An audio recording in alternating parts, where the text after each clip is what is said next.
switch it on from there. It is there.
I'm very excited to welcome you to ACM's fourth Creative Industries Futures Symposium.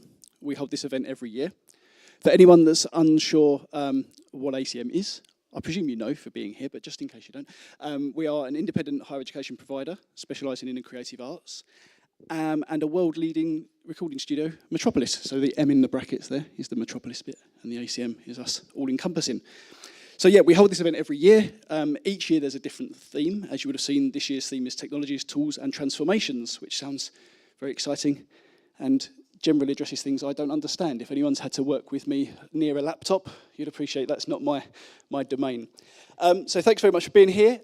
Before we start, I will be going soon, a couple of house things to chat about. Fire exits, this is my air hostess thing. Fire exits are clearly marked in green. I've been told that every room has a fire exit, I've been assured. If we hear a fire alarm, it is not a drill. Okay.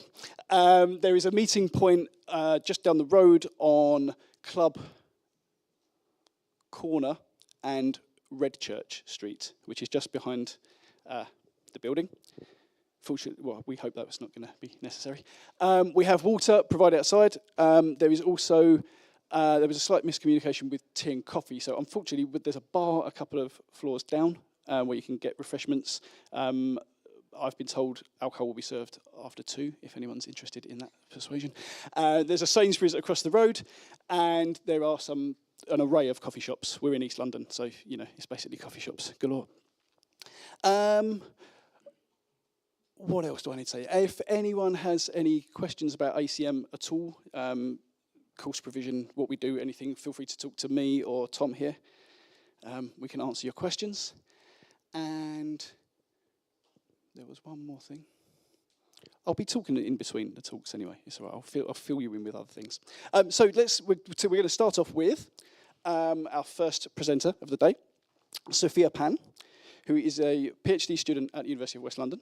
And she's going to be presenting on technology as inhibitor, agency, and mediation in virtual opera. So, with no further ado, Sophia, welcome, and thank you very much.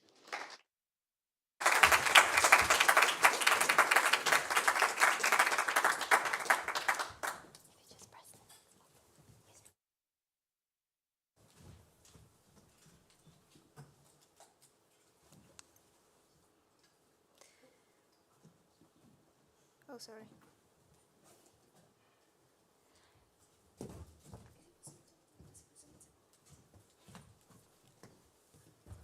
Do you want the camera? No, I mean the present.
Much. Technical issues, as always. Hello, everyone, and thank you so much for coming for this presentation. I know there are people coming from very far away. So my presentation is Technology as Inhibitor, Agency and Mediation in Virtual Opera. But first of all, I'd like to know you a little bit. Can you put a hand up if have you watched an opera recently? Okay, nice, thank you very much. And hand up if you have watched a VR opera. Okay, good, great. Let's give it a little bit of an introduction. Virtual reality opera and immersive technologies are nowadays frequently used as a tool to expand artistic agency through interactivity, presence, and user control. For example, the world of video games has influenced the world of opera. In a video game, you can decide whether to go to path A, path B, or path C. If you maybe go to path A, the character survives, and maybe if you go to path C, the character dies. And so this influenced the world of opera as well. With virtual reality opera, we sort of hold this sense of agency when we decide how the story is going to unfold. But what if I tell you that the same immersive technologies are also inhibiting the creative agency by shaping the perception, behavior, and authorship in subtle ways? Because yes, it's true, you can decide whether to go to path A or path B, but ultimately who created path A and path B is the creator, and that's deceiving. So through the research that uses a CCS comparative case study, which is a systematic comparison across time and space to identify patterns and contribute to theoretical development, I will put in comparison two operas, Samantha Fernando's Current Rising and my own opera, Musicophilia. Samantha Fernando's is the very first opera written by the Royal Opera House that uses virtual reality, and in dialogue with this, I'll put my own opera that uses VR, but in different ways. So let's start with case study number one. Samantha Fernando's Current Rising was premiered in 2022 and written in 2021, and is an opera that has four people experiencing the opera using VR headset and a computer backpack, walking through an installation. So in this opera, you can see that the audience is both protagonist and witness of the environment. The music is written for sopranos and small ensemble, but the electronic element is not just the VR headset, but also the electronic soundscape and the multi-tracked voice. As you can see, there is only one soprano that sings 4 lines thanks to the multi-track and the spatialized audio. The spatialized audio is really important for VR opera because as you walk inside the installation, you hear music coming from different directions and with different types of intensity depending on how the story unfolds, making the experience more immersive. So therefore, we have immersion, agency, and transformation in this virtual reality opera because the audience can lose themselves into a fully immersive digital world. And as you can see, those are some photos from the installation, and those are the people wearing the headset experiencing this world. So in virtual reality opera, such as Current Rising, we are talking about the Copernican approach, where the audience is at the center of the experience. Scholars like Butcher says that algorithmic intimacy is a negotiation between human perception and machine logic. In these cases, it's not like when you watch a film or when you watch an opera or a musical theater work where the director is basically shaping your perception, is putting some scenes in foreground and some in background, and therefore your attention is focused on a particular character. Instead, here in an operatic world using VR, we are the composer no longer dictating the experience, but curating potentialities of perception, because you, depending on where you look with the headset, are shaping what the scholar William et al. Calls directorial agency, because your gaze determines how the story unfolds. And so to a certain degree, I would argue that you have a level of agency because you decide where to go. But first of all, let's understand what is agency. Agency is understood as the capacity of individuals to act autonomously, make independent decisions, and influence their circumstances and environment. But do you hold this degree of agency? Because the scholar Stuart Hall says that anyway, if you watch any film or read any book or musical theater or opera, you will always be subjected to different types of reception theory. He says that we always will have preferred reading, oppositional reading, and negotiable reading when we interpret a book or whatever story. Because the preferred reading is when the audience interprets the message in the way the creator intended. Oppositional reading, of course, is the opposite. And the negotiable reading is a little bit more complicated because it involves the audience to accept some part of it and rejecting other part of the message. Therefore, accordingly to David Cooper, artworks do not have meanings. Rather, these are conferred and projected by the audience. And therefore, you don't need path A, B, or C because you will always hold a sense of agency depending on how you shape the story. And so this inspired my case study, which is case study 2, Musicophilia, which is a device theater collaboration between my dancers, my developers, and the musicians. My opera is an opera in 3 acts, going from pressure, cage, and finally freedom. So it's a journey of the aftermath of the overcoming of a traumatic event. And my focus in this is the agency from the perspective of the performer, the composer, and the audience. In fact, you can see in Act 1 how I use the box notation and a libitum sections for my players to improvise. So in this scene, you can see that the dancer is in the middle of the room. She's panting, she's breathless, she's trying to catch the breath. In fact, you can see in the electronic track where is the breathing in and out that is very irregular, and the improvisation from the two temporal dimensions. The temporal dimension of the flute that is always looped, but it becomes layered and more expanded, and the normal temporal music that goes from left to right in a normal notation way, that gets this music intensively louder and louder, simulating what the dancer is in the middle of the room doing. She is starting with this sort of movement with contraction and release, but then she's going to go into a full blown panic attack and is going to collapse. This was inspired by a workshop that I did with the Royal Opera House with the same company that Samantha Fernando did, where we wanted the audience to experience this traumatic event in their skin in an embodied way. So at the moment of maximum noise, I wanted the audience to almost scream, "Get me out of this room," because the noise is unbearable.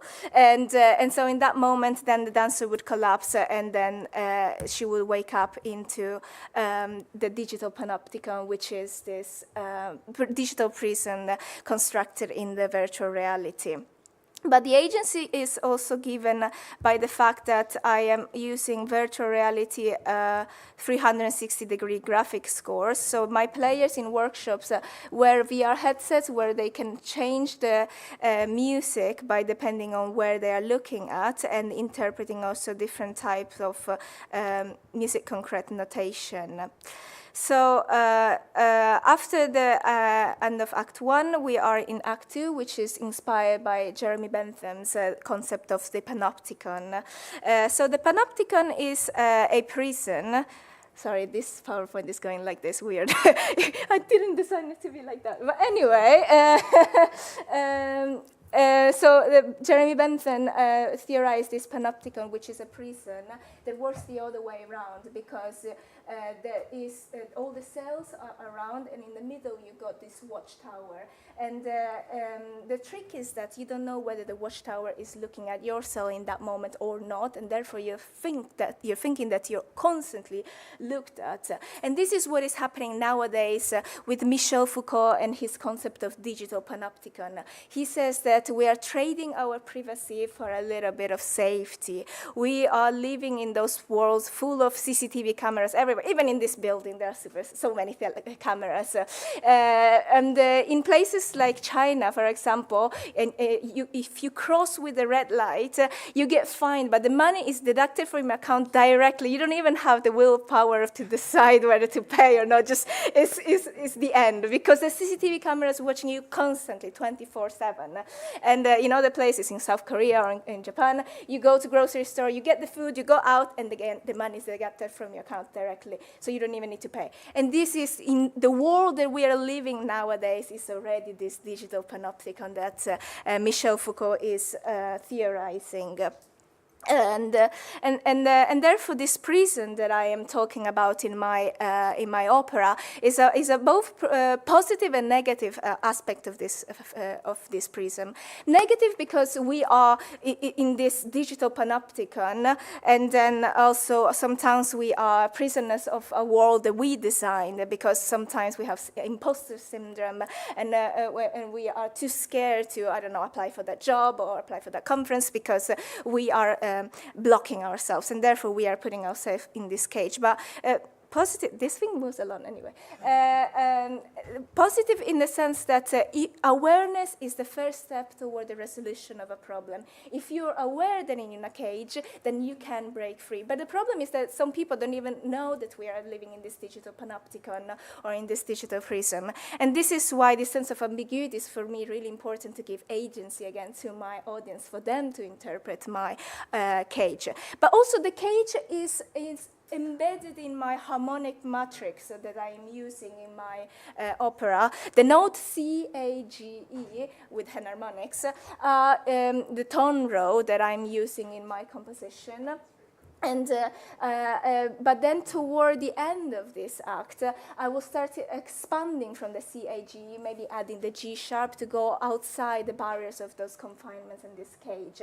Toward the end, where I will start adding the H, which is the B natural for German notation, tracing a journey from confinement to freedom then.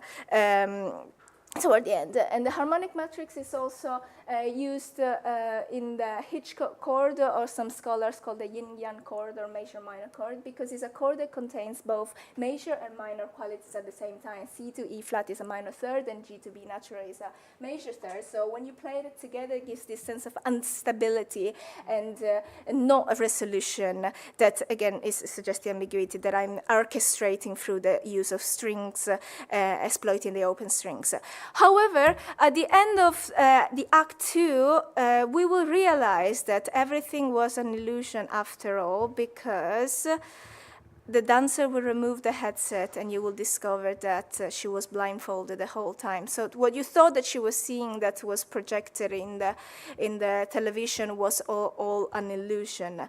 And in fact, the scholar Gombrich argues that illusion is not deception, but convention, a system of cues that make perception meaningful. VR functions similarly, constructing a schema of immersive rather than replicating reality.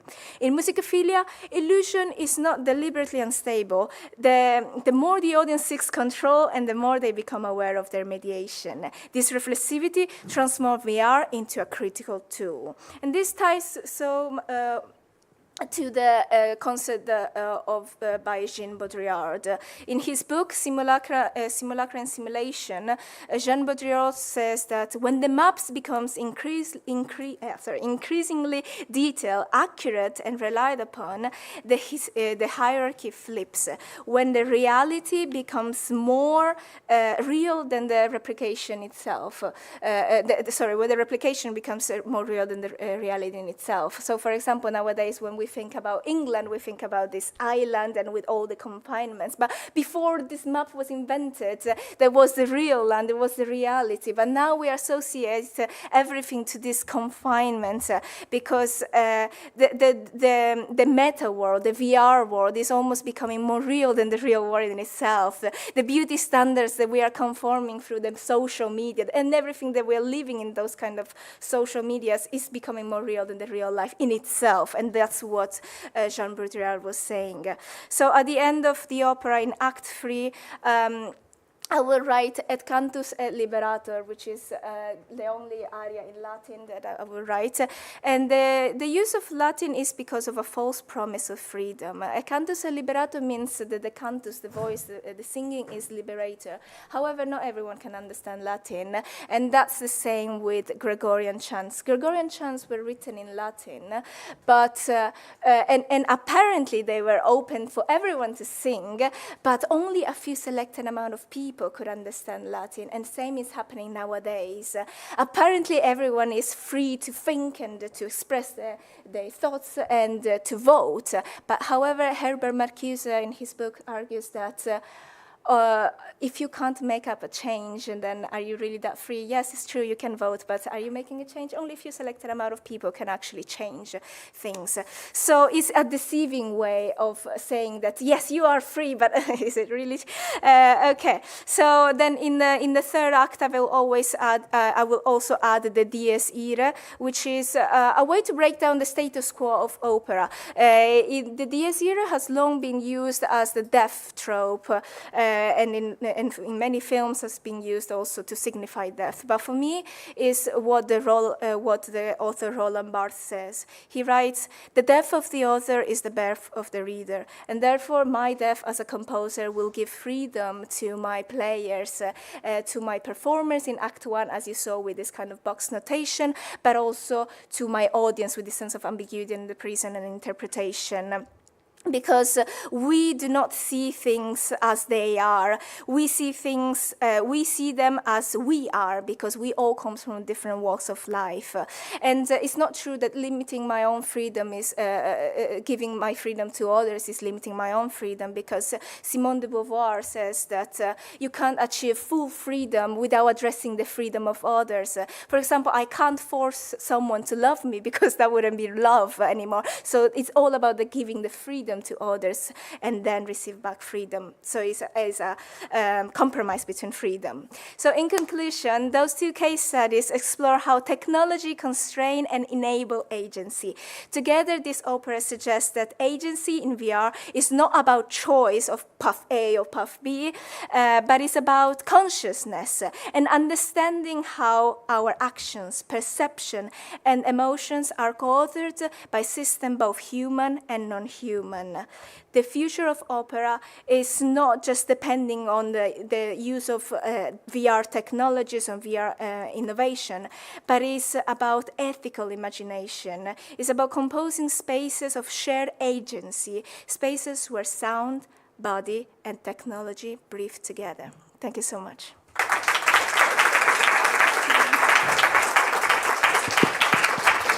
Thank you very much, Sophia. What a thoroughly interesting and engaging presentation.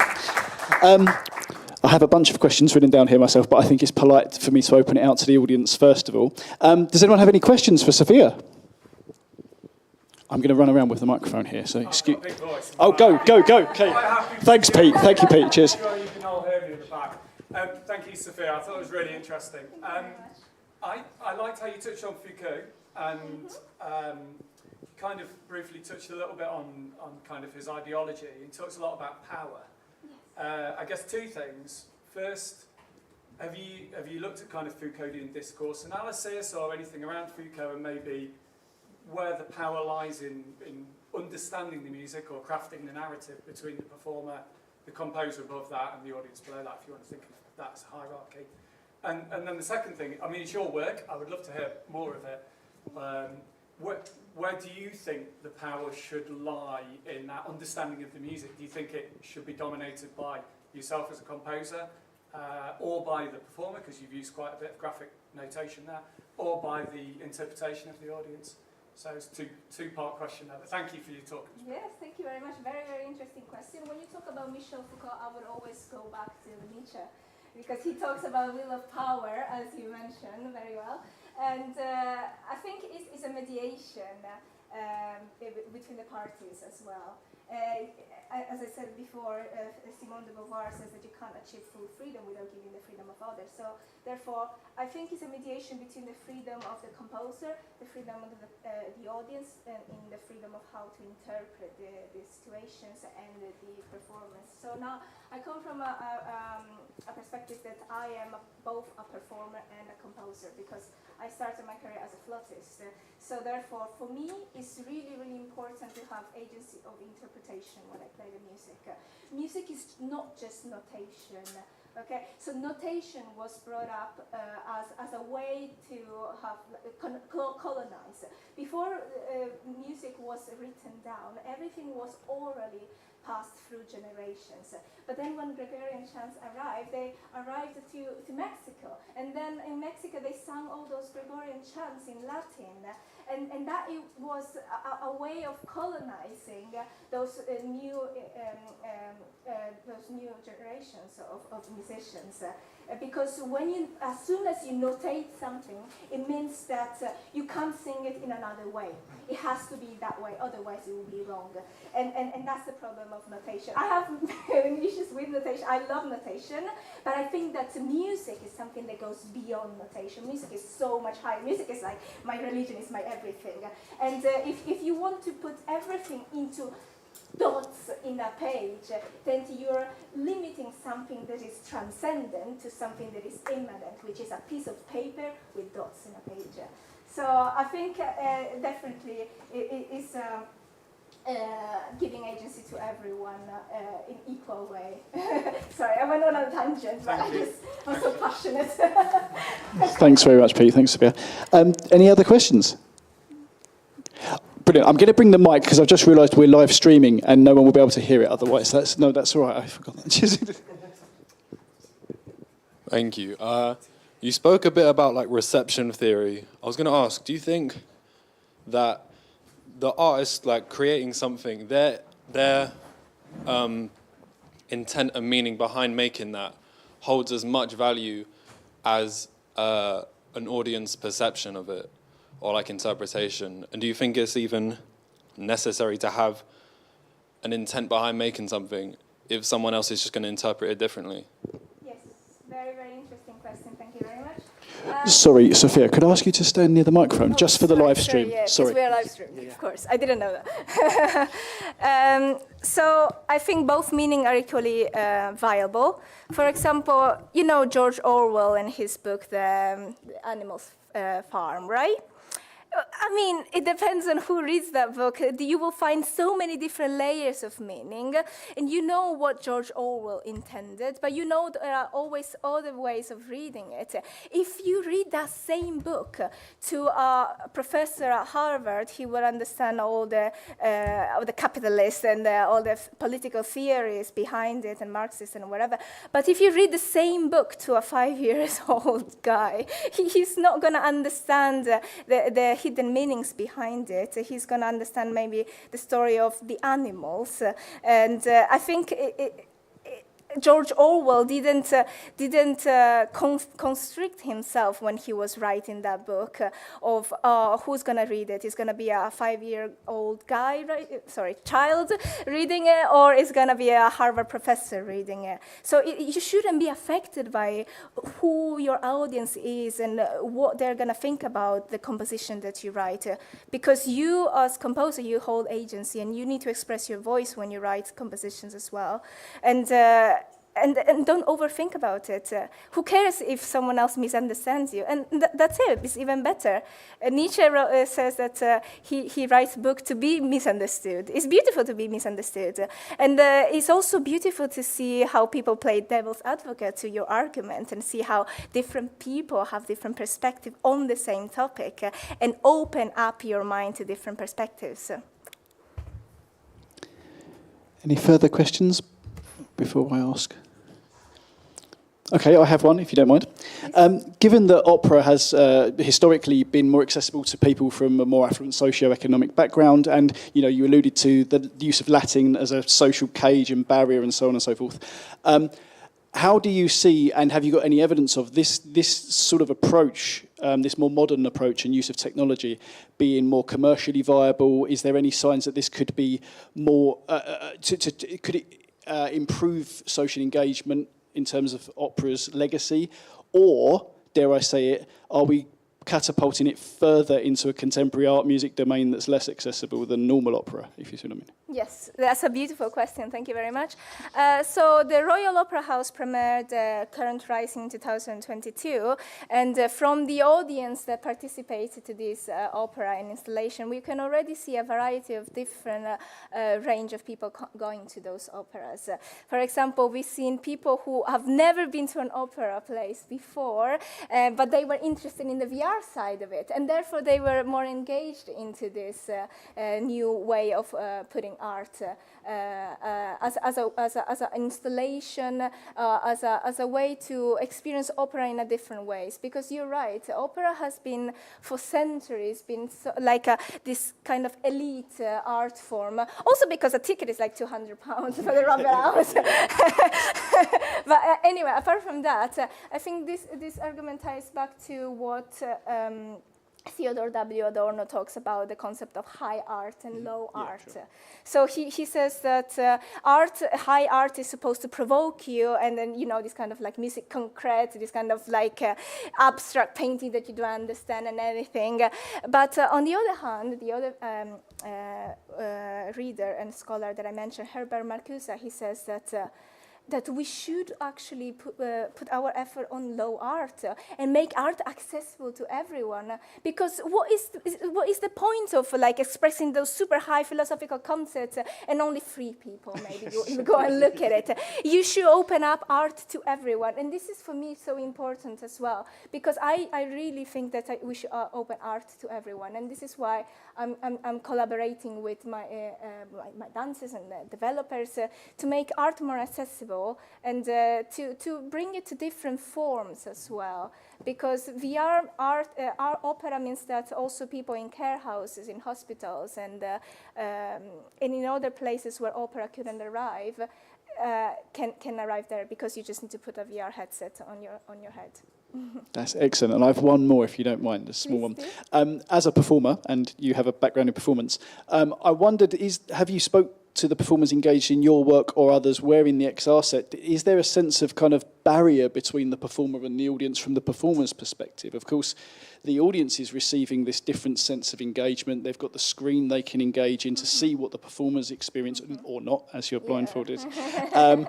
But what about this notion of like, the performer's sense of execution of that delivery, does that get somehow lost or thwarted in this? Yes, very good question. Thank you so much. So when I'm a performer, I really engage with my audience through looking at the eye contact. Right. So this is why I use the VR 360-degree graphics card in my workshop. So that was a preparatory phase for them to understand what does it mean to have the 360-degree score in front of you. But during the actual performance, they actually won't have that. I see. So it's like a training device almost. So it's in the process. It's embedded in the process. Oh, excellent. Yeah. Because I do understand how important it is to engage with your audience and to really have this sense of connection. Because sometimes I love music so much that I close my eyes and I go into my world and I play. But then my teacher told me that you can't do that because you're shutting yourself to the audience. But then again, it's a mediation between like you want to be immersed in your musical world, and then maybe the audience could close their eyes and immerse themselves into the music as well, because you're maybe not making music for eyes, you're making music for ears, and therefore you should fully listen in that way. But it's different ways of audience reception, I think. Great, because of course if the performer is thwarted from adding their interpretation to this thing, then your question about meaning becomes even more interesting, this poetic sort of trace that's left at the end. Then it puts all of the it's like the opposite of death of the author, right? It puts everything onto the audience rather than the authorship in the first place. We can talk about that more over lunch. Anyway, thank you so Sophia, much. thank you so much for a wonderful presentation.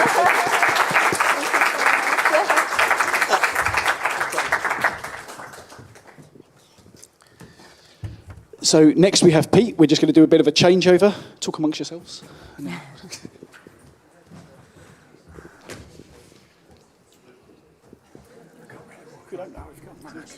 Oh, is it? Oh, yeah, okay. No worries. Oh, but it can go. Is it a USB? If you put it in there, it should just connect, right? And then do I have to Bluetooth it or? No. Let's see if this it works. Goes, you don't have to do anything once it's plugged in. And I turn Oh, it on. keyboard set up. There you go. That's it. Wait, It should be it's normally telling me it's to do anyway. something. Well, if not, I'll just use a clicker. I can't really go very far because of the mic. What's it telling me to do? I'll just go back, tell me. If it doesn't work, I'll Oh. just use the thing. Oh, okay, it's not working. Right, let me just... There you go. Is that right?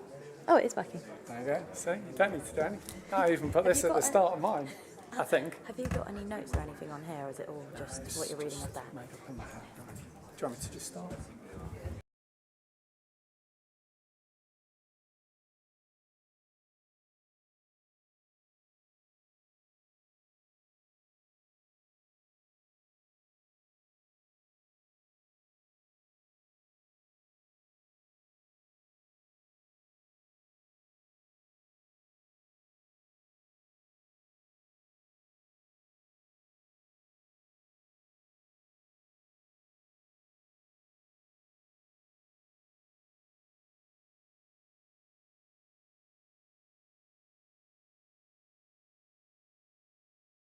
University of Derby. Pete has requested an interactive microphone. I'm very excited to see what's going to come of this. Pete, over to you, mate. Okay.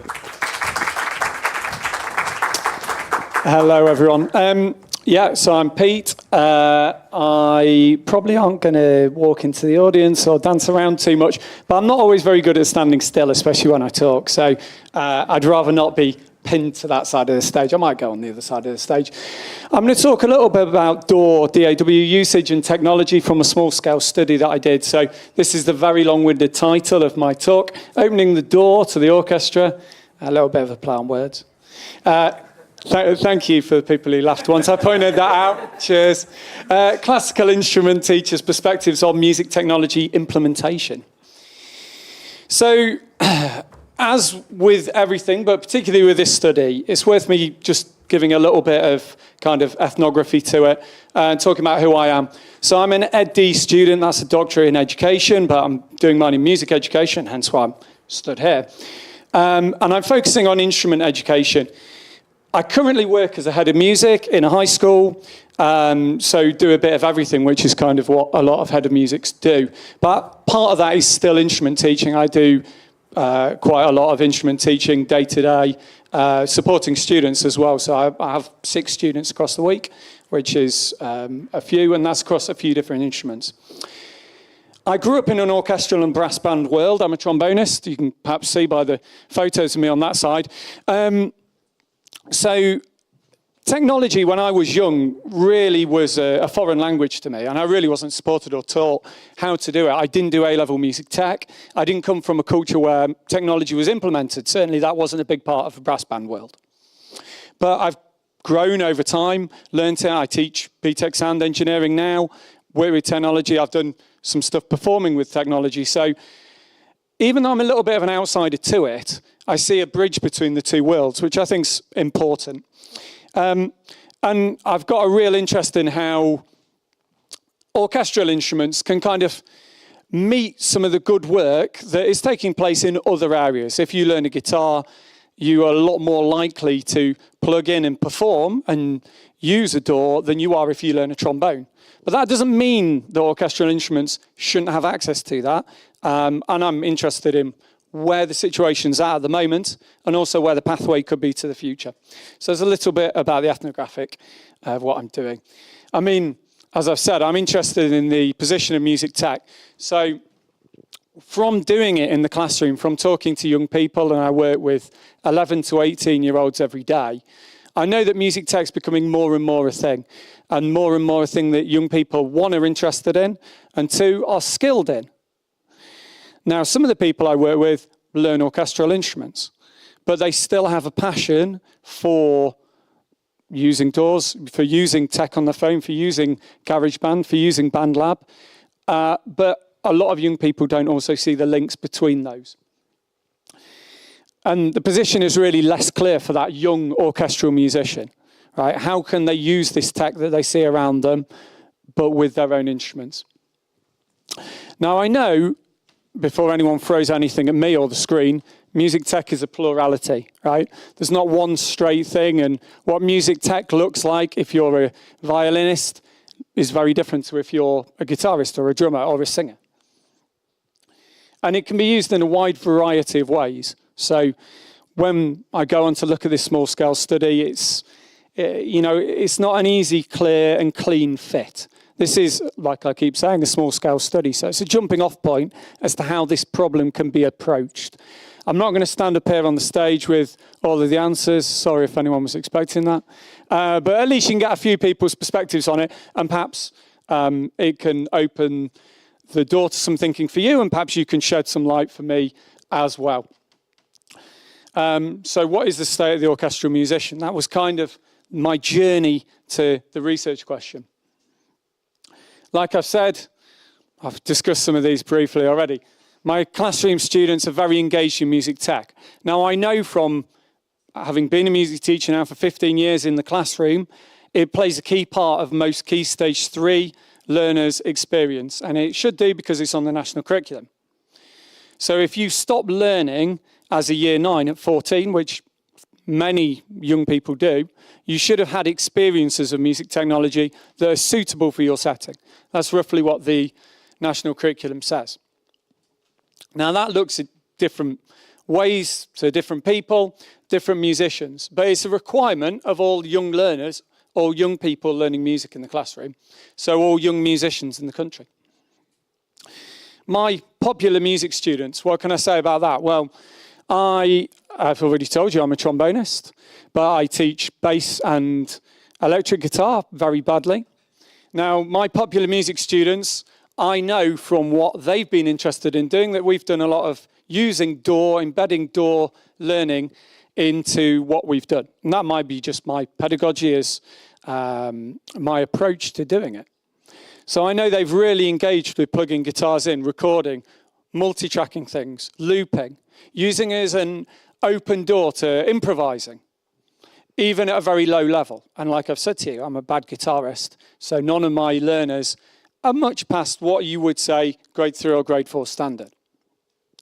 Now that's just a pedagogy that I don't approach with my orchestral musicians, partly out of not quite being sure how to embed it as easily, partly out of them expecting to use study books, partly out of not being seen to do the wrong thing. So with my piano student, whilst we could easily plug electronic piano in, they came from a classical world where they've got study books, ABRSM grade books. And of course, continuing that pathway is what feels like the journey that they're on. But yeah, if you're a young learner, why should you be diverted away from using technology just because of your choice of your instrument? And my brass students, whilst we've done a little bit of recording, they're slightly more advanced, it's still very basic. So I guess that's the problem, as I see it. So finding the key case studies in the haystack.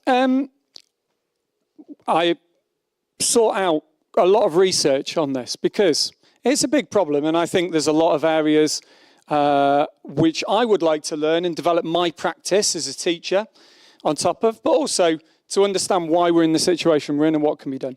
So I've just put a couple of examples of research back up the study that I've done. This is one called Trumpet Mastery in the Digital Realm, Selecting DAWs as Tools for Practice by Angela Making. And it's someone's doctoral thesis. They looked at how DAWs can be used in trumpet players' practice. They looked at kind of mic placement, timeline usage, looping, multi-tracking, analysing articulation, recording, playback, and then doing skills on logic as well to support that, so away from the instrument. All very admirable things, all things that would help a trumpet player get better, whether you're playing in an orchestra or whether you're looking to do something else. However, a couple of limitations with this. One is someone's doctoral thesis. So, of course, there's a wide range of specific research that's gone on, and it's looking at advanced musicians. Well, if you're a music college level musician or a university musician, and this is your first experience with music tech, that's one thing. But we know, because we know it's a requirement in the national curriculum, if this was in England, that person would have been having to have some exposure to music tech earlier, away from their instrument. So there's quite a lot of research looking at how this is done in HE and how this is done with advanced musicians, but not so much lower down. And the second key bit of research I'm going to briefly discuss, creating metronomes, digital audio workstations, and YouTube practice tools in the string studio. So it's a journal article, and like several articles, it viewed COVID as an opportunity to press the reset button. Of course, for a lot of us, if we're practitioners, whatever our job is, our job changed during COVID. And if you were a teacher, that made a huge change to how you did things because we had to do things differently. So this looks at the use of DAW and YouTube-based skills to kind of recreate what the teacher can do away from that practice room environment with the teacher. Tools that can be used to recreate traditional tools as well, like a metronome, okay? But that's quite a basic use of technology compared to what it can do. Using it as something that's been going on for a long time, like a tape recorder, but more effectively to just record and play back. Yes, that can be useful, but still not harnessing the opportunities and the power that a digital audio workstation can offer. And also, challenge with this and a limitation with this is, yes, it was important during COVID, but COVID's passed. And to an extent, what echoes are there of what you might call COVID pedagogy, COVID teaching, being passed down to young musicians now? So I believe that research doesn't really quite have the answer to this. What technology can be used for young orchestral musicians? A couple of disclaimers that I'm going to mention just because, of course, nothing's created absolutely perfectly. The box problem, right? Orchestral musicians and popular music instrumentalists are not all created equal. If you say you're an orchestral musician, you might be an orchestral musician, but also play guitar.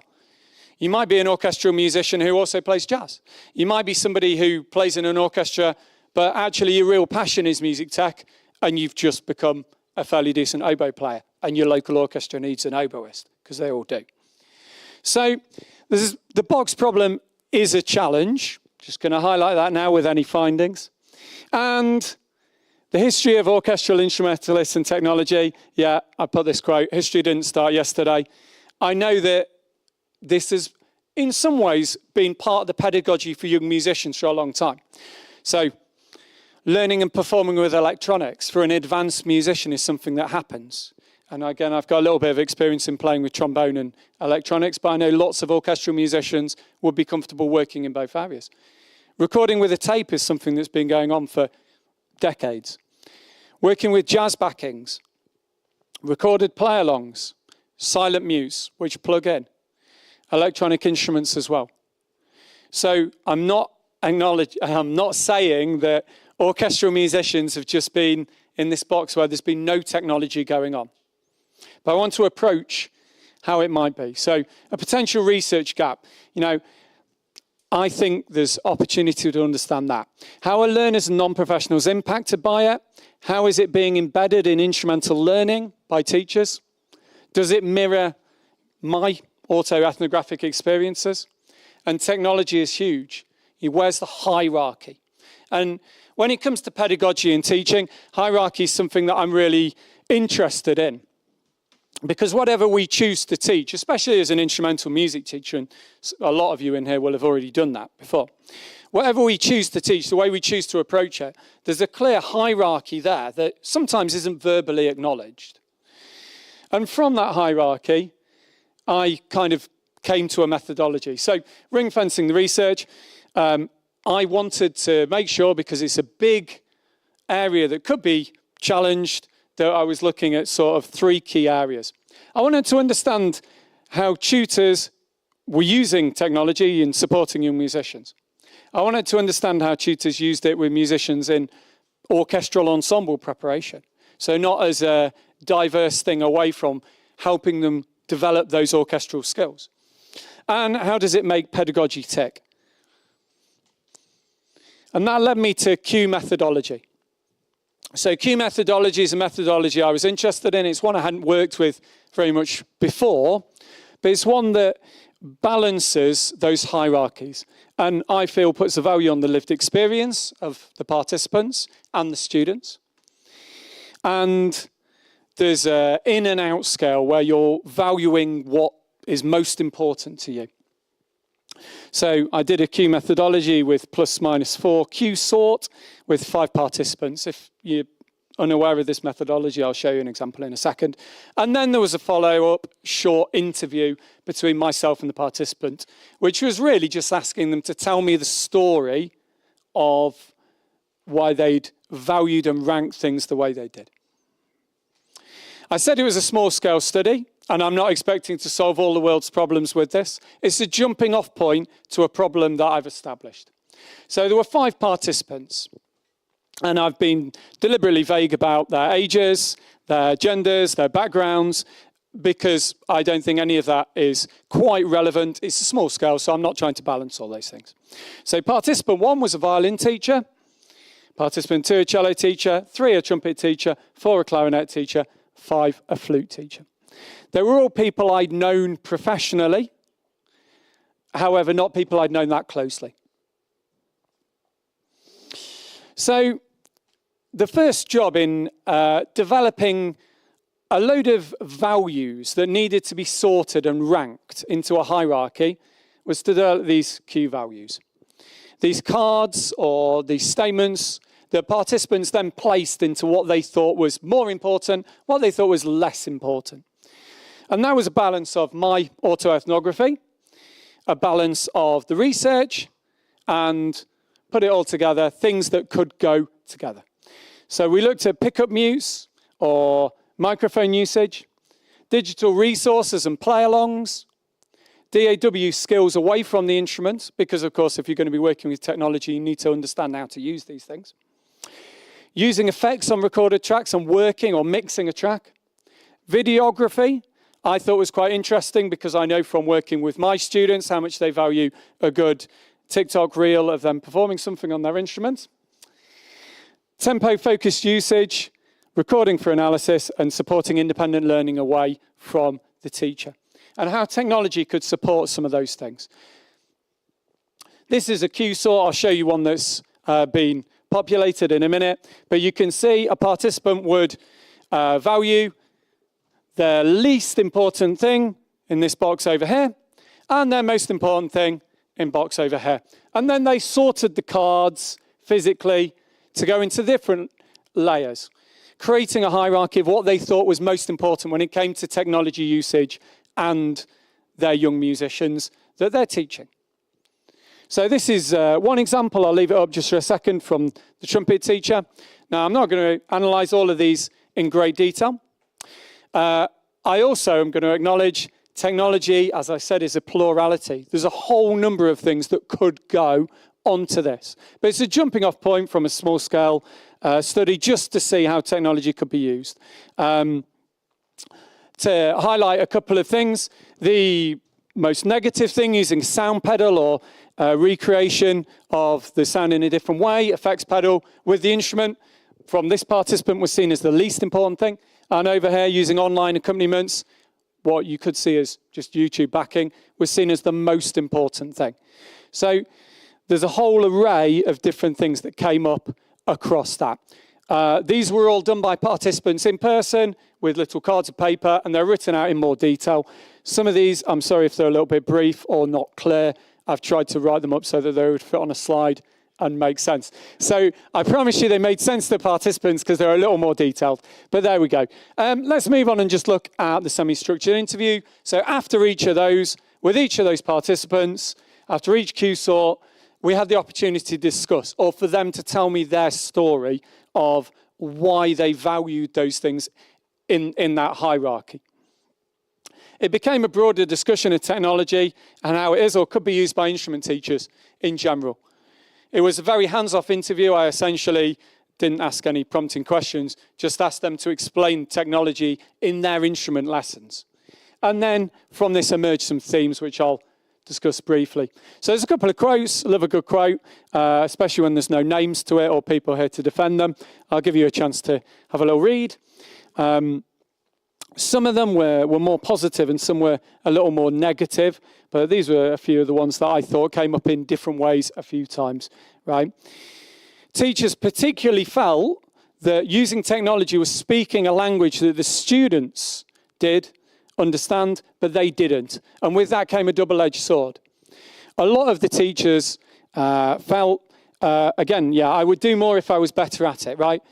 So if they had a deeper understanding, better level of training of using technology, one on their instrument and two pedagogically, then that would play a much larger part in instrument learning for these orchestral musicians. I like the last one as well. Anything that gets them playing is a good thing. Very pragmatic teacher. Yeah, definitely something I've said a few times. So a couple of themes, just put some positives and negatives. They felt that by embedding technology into learning, it increased motivation. It was a way of making traditional instrument learning more digital, more fun, more accessible, even for the violin teacher, the cello teacher, flute teacher as well. So things where you wouldn't traditionally consider using these things. Chance to use recordings to foster analysis. When we discussed this in more detail, instrument teachers felt that this was important lower and lower down, purely because young learners were more and more able to make recordings themselves and then listen back to them. They felt that with primary school learners, in some cases, they were able to do the recording and listen back. But of course, the analysis skills weren't there. And that was something that they would want to develop, which might come with age as well. Something students wanted to do to be able to share their skills with their friends. Yeah, I mean, TikTok I've just mentioned as well, right? So having that tangible thing that you can digitally show to other people and showcase your skills, they felt was very valuable for their students. Skill level and training was a massive barrier. Now, from these 5 participants, they're all music graduates, so they've all done degrees in music performance in different institutions, but they felt really that there was very little skill or training that they got in music technology usage. It was essentially, with all of them, a sort of, oh, I've developed this over a couple of years. 3 of the 5 felt that COVID was a really big stone in the ocean, and actually after COVID they tried to become more technologically savvy, but they all still acknowledged they were far from experts in using it and using it effectively. And they felt that was the number one barrier to them. There was a fear of the learner being an expert and handing over that power to the learner as well, which goes with the first negative point. And of course, as with all instrument teachers, difficulty in moving away from tried and tested means. If you've had success for 10 or 20 years, as some of these participants had, and you've got students into music college, you've got people to pass grade 1, grade 5, grade 8, you're wary to move away from what works, even when technology and times are changing. So I did say this wasn't going to be the final answer. I've probably not answered any of the questions, but it's a jumping off point for how technology can be used in orchestral instrument learning. So I think the next step's really an exploration of how it compares to a wider sample, skill development opportunities, and that's something I've talked to some of the teachers about, creating a network or a hub where skills can be learned and good practice can be shared, but in reality that needs to be done at a wider scale. Wider resource development, and perhaps this is something music hubs could work with, and understanding and sharing good practice is always key to developing instrument teaching anywhere. So thank you for listening to me for 5 minutes, 10 minutes, however long I've been talking, and I've come up with no answers, but I have finished with a meme, and it's a very cute dog. So thank you very much. Thank you very much, Pete. Another fantastic talk. That's great. I've got, again, a big list of questions, but out of courtesy. Any questions for Pete? Yes. So glad one person put their hand up. Hi, Pete. Thank you for your Hi. presentation. It's really interesting. Lots of really interesting ideas in there. So one of the things that I experience working more with, let's say, popular-based musicians, when they get round to sort of HE type level, some can actually lack some of the more traditional ensemble skills and have a bit of an over-reliance on technology. I mean, I'm a sort of drummer and percussionist, and I have genuinely had ensemble classes like, I can't play this tune, there's no click track. And I find that slightly bizarre, and I suppose it's just to get your thoughts on something. In introducing more of these technological aspects within the orchestra, do you think there's a danger that the same thing may happen, and that maybe some of the traditional ensemble skills may get kind of throwing the baby out with the bathwater, as it were? Yeah, great question. Thank you. I mean, as with changing anything, there's always a little bit of a challenge, isn't there, right? And if you're looking towards progressing something into the opportunity to multi-track, how many of these, say, violinists choose to have their own digital or multi-tracked string quartet where they're playing all the parts and they're changing the pitch rather than going out and doing it with a group? So there is always the challenge with that. I'm a little bit more socially positive with that I always feel that social fabric of an ensemble has a place, right? Maybe that's because of my background, and, you know, I didn't just start as a piano player, and it's a trombone's an instrument. You're not going to have that much fun on your own. You've got to find people to do it with, right? So there is a little bit of a challenge of you know, developing these skills and people moving away from wanting to be part of an ensemble and wanting to work with a click track. The only thing I would say is if it's something, one, that the national curriculum requires classroom teachers like myself are doing, so we've got to be covering technology. Two, something that the motivation's there for the students, then actually we're going to have to go with the times and do it and upscale. And it's going to come in, and it's got to come in well eventually, right? That social fabric of playing with other people, I think, will always be there. Of course, there'll be some people that maybe will shun that for as long as they can. I would hope that the social identity of our ensembles at every level would be enough of a pull to people, whether it's orchestral or you know, band-based musicians, right? But yeah, that's sad that you could get to HE music and you know, not miss out on all of the social development the music brings. I hope everyone here in the room would acknowledge that playing in a band is so important to what music actually is as a concept. But yeah, I didn't answer your question either. I don't know. It's one of the things that we try and do, and ultimately, you know, I'm being a bit devil's advocate. It's ultimately something that we do manage to sort out. It's one of the things, but it's something to address quite early on as soon as you meet it. Yeah. Just curious as to It's a good question. And I think also the other thing is the social role of that teacher, right? It's not unfair to say that you're very unlikely to learn violin without a teacher, and you're perhaps more likely to learn guitar through your own means. Some people might do that. So I think the social development with the teacher also brings in that, playing as duets and then building into why didn't you come along to a local ensemble. So yeah, I hope it's a challenge that doesn't come up, but there you go. Sorry, I didn't answer the question, but thanks. It was a good question. So I'm going to take the next question, Pete. Conveniently, we have a class of music tech students with us today from NCC Havering Sixtham College, my old college, in fact. Hello, everyone. Represent. Nice.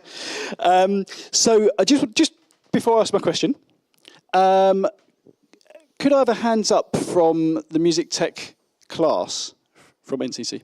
How many people have recorded a live guitar? Excellent. Drum kit? Trombone? Yes, well done. Good man. Oboe? I knew I'd get you with oboe.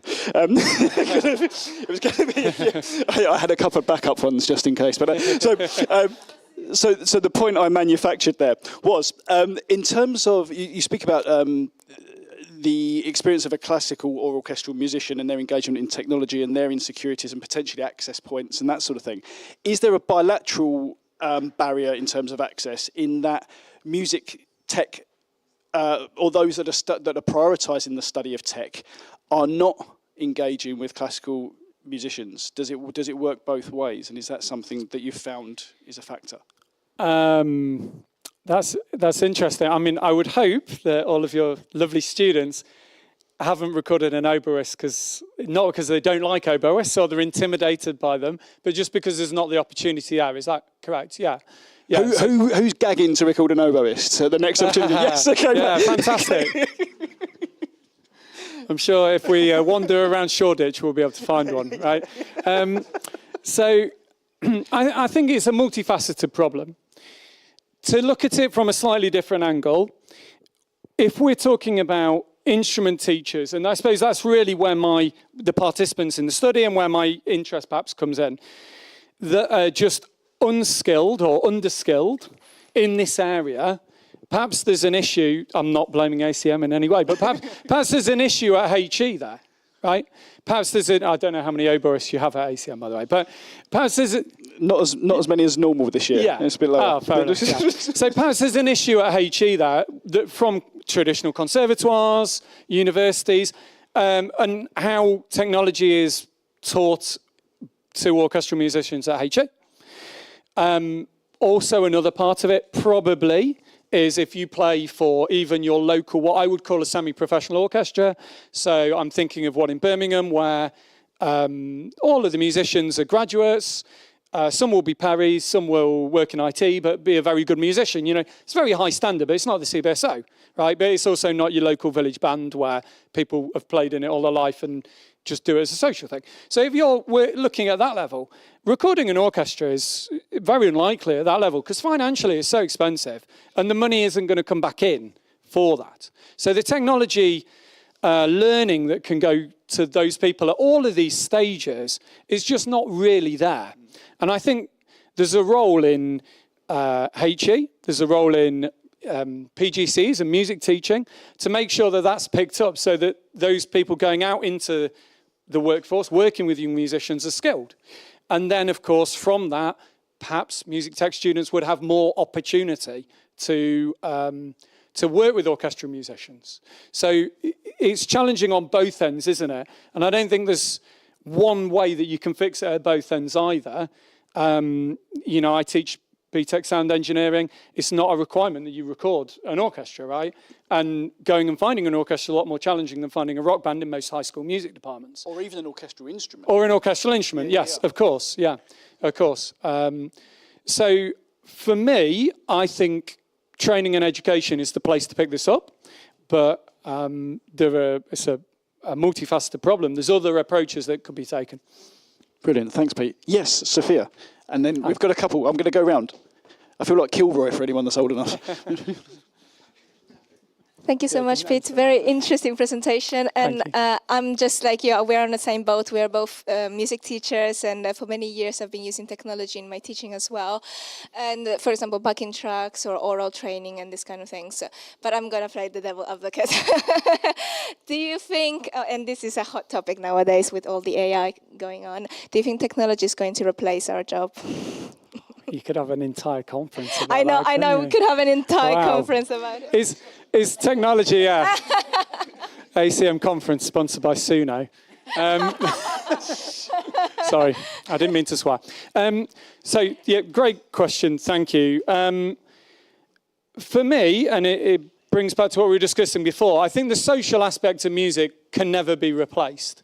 And actually, the community bands, the community representation, I briefly discussed the brass band world. I appreciate maybe not many people are from the brass band world here, but actually there's such a strong identity in performing in your local band that represented the major industry in the past of that town, that then represents so many peoples and so many stories. I just think that can't be replaced by our music. Now, where I think technology will fill in the gaps, and we're already seeing this, is kind of unappreciated background music, music that doesn't matter too much, music in the restaurant that you're not really listening to, but you need some sound. I think that, of course, we're never going to claim that territory back, in my opinion. But the social aspect of musicking, so making music with other people, creating things together, of course, developing yourself as a musician, right? It's not all about just the recording. We talk here about using a DAW, right, using a DAW for an orchestral musician. I'm under no means saying that you would only use that so you can create a track and make money out of it. That's not what it's about. Sometimes you can get so much enjoyment from the skill of technology and your instrument. So yes, AI has some place to play in the world of music. No, it's not going to take all our jobs.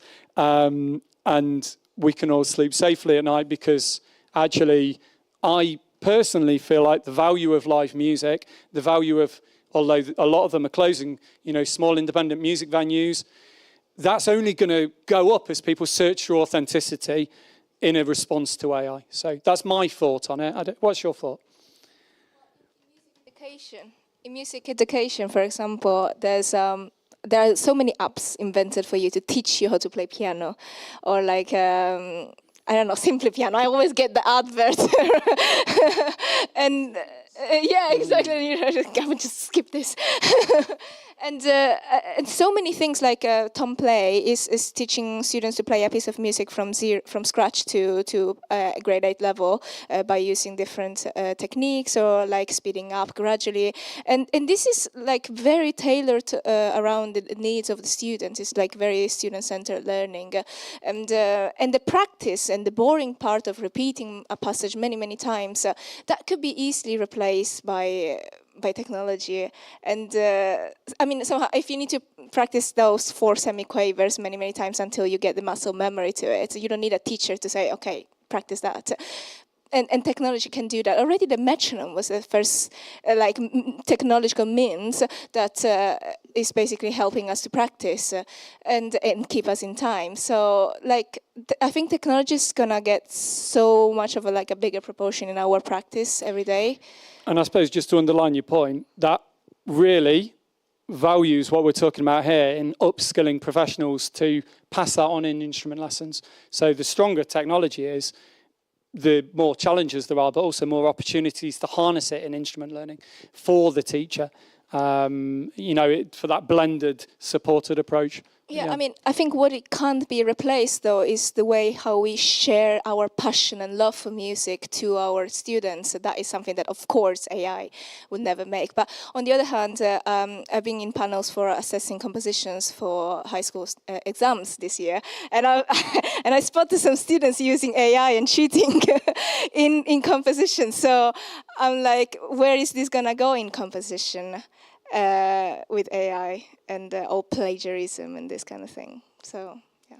Yeah, thank you. So, Hiya. hi. I like that you mentioned the effect of COVID impacting the whole industry. As my example, it's managed to transition me from a classical trained guitarist to an actual sound engineer. And so I have a practical question, because you mentioned at the end that you didn't really solve anything, but I'm actually curious about your proposal. So how would you solve the delivery of, delivering basically these skills to individual professionals that have been for decades in the industry and might use this sort of education? Is this leave it to an individual, somebody in the institution? Would you make it as an, agency, curricular, or video courses? What's your proposal? Yeah, no, super. Thank you. That's interesting about your transition as well, and COVID. I'm not being too disparaging about what I'm saying. It's okay to not solve all of the world's problems in a half-an-hour presentation here as well. I'm developing an understanding of where we could go. For me, again, picking up on what I said previously, I think education's really key to this. So, in terms of the current environment of music education for young learners, really music hubs and music services in the around 2010, they were really in a tough place financially and supported. But that power's going back towards them. So I think they've got a very important regionalised position to play in this. So music hubs support a lot of teachers. They also offer instrument services, and support for teachers that might not be part of the hub, free CPD. And they offer a lot of support for schools. So I think they would be a good blanket for each area. Now, having successful practitioners, in my opinion, is the best way to support other practitioners. Having people who use technology efficiently and effectively within instrument teaching, they're the people who within their counties or within their boroughs should be delivering this CPD to other teachers.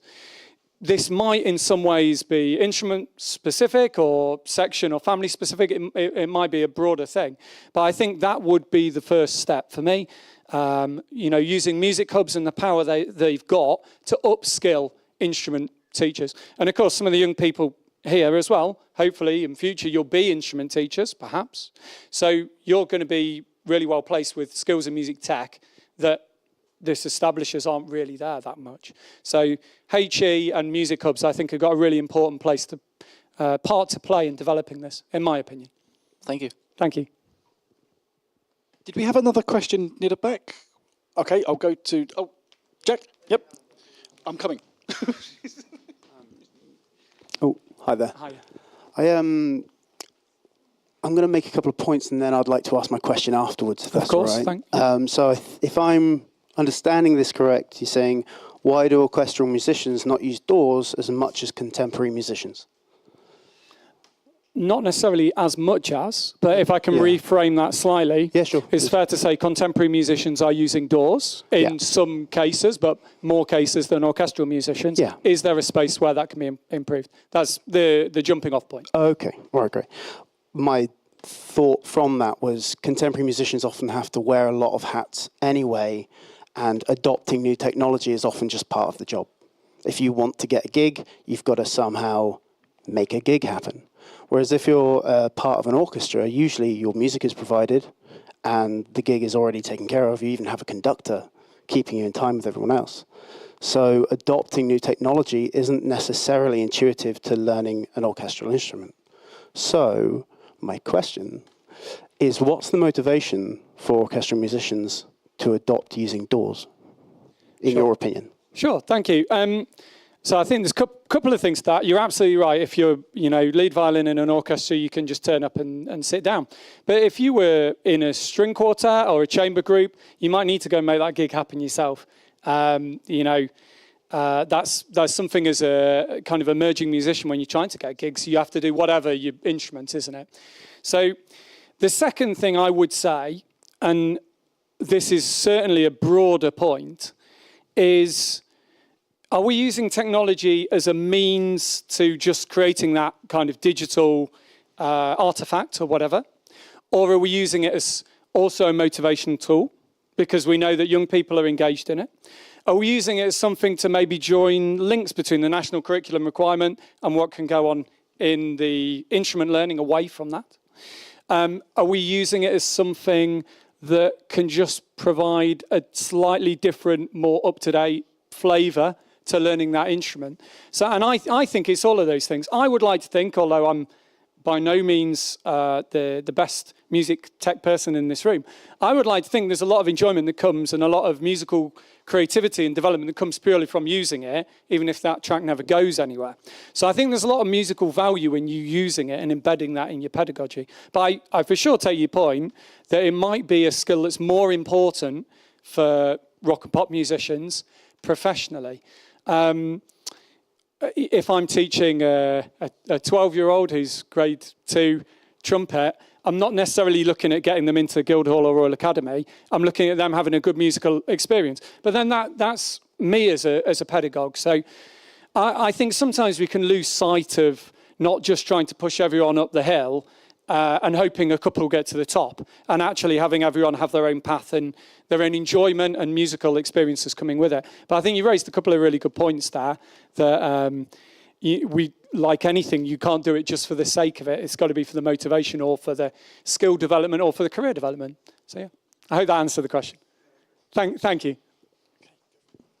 Hi. Hi. So, you were talking about how music technology can be some sort of a double-edged sword, and I wanted to say that whether do you think that in the future for recording or performances, do you think that musicians that prefer learning from a digital source and musicians that would prefer maybe just like a one-on-one teacher or like sheet music, do you think that those two kind of work method divisions are going to be in the future, they'll be able to work harmoniously, or they would have some sort of like divide? So like a blended learning where you can be supported to do more stuff on your own, sort of like that piece of research was talking about a little bit. Yes, I think that's going to be more and more important for the Peri in 10 years, right? I think supporting and harnessing what technology can do in terms of motivation, in terms of getting people to engage in music, in terms of getting people to self-learn away from that weekly instrument lesson is so important. So important for the students' progression, but just for their enjoyment, you know, I think that's going to be really important. So I see those things overlapping a lot more, and I think it's a really important role of music education, of teacher training, and of music hubs supporting instrument teachers in harnessing that blended learning. And I think there's not one approach for every single student, but I think that's so important because when I made this point to someone the other day, when I was your age, like recording, not to date myself, I age myself, recording a piece of music was like going to the moon. Like I couldn't have imagined recording myself playing stuff and putting it together and being anything other than a really scratchy recording on like a very basic brick phone, right? So I think it's so important. And actually, if we're talking about creating not just good musicians, but using music to support with mental health, using music to support with wider education, creating people that love music, which is what we all should want, then this is a thing that just can't be overlooked, in my opinion. Thank you. That's a good question. Thank you. Thanks very much. There's one thing. Oh, we've got one more question here. We've got time. Hi. When it comes, in your opinion, how do you find a balance with digital technology that's so modern and always changing? How do you balance that with something like orchestra, where it's very sacred and historical? At what point do you think the technology might be overpowering it, or how do you find a balance there? Yeah, interesting. It depends how you're using the technology, I guess. If we're using the technology a little bit like just weight training and we're trying to become, stronger, or we're trying to become a better musician, actually, in my opinion, all musical development is equal. There's not really a hierarchy to it. If you're becoming a better instrument by learning using software in some ways, that will only support you to be better in the orchestra, as long as you acknowledge the differences between them. So I think they can coexist. What you, of course, can't do is just simply replace one with the other. You would have to learn the important stylistic things to playing in an orchestra. As with every team, you can't have a team of soloists. If you're a football team and everyone's a left winger, well, you're going to concede a lot of goals, right? You might score one occasionally, but it's not really going to work. So you've got to learn how to be part of that group. And that comes back to that social fabric that, of course, has got to go into music education. So treating these things with a little respect and understanding that we've got to be careful of putting all our eggs in one basket, of course. But at the moment, they're far too much in the analog basket without being in the digital basket. I think there's space for adopting both. But of course, that's got to be done carefully, hasn't it? Yeah, thank you. That's great, thanks, Lee. One last thing, something that came off one of your slides that I was horrified by. I'm a guitar player, so I'm wildly biased on this point as well. Was that the use of effects pedals was the most negative experience, and that but using like an Aebersold backing track was highly important. Did you think that that's indicative of like the prioritization of functionality over creativity in education these days? Yeah, good question. in terms of that specific participant, I was actually quite surprised because it's somebody I know in their playing has used a silent brass plugged into an effect pedal. Right. So I know they're able to do it as a musician, right? So I was really surprised. Yes, it could be. For sure, some of this is functionality. I think another F word, if I can bring it up, is probably fear, right? Yeah. So I think actually, when you're talking about this end of the Q methodology and not using an effect pedal, well, that pedagogically is quite different to what the students would do. And there's no reason why you couldn't take someone in their third or fourth lesson, put a silent brass in and get them using an effects pedal. You could do that with a 5-year-old learning trumpet. So there's no reason you couldn't do it.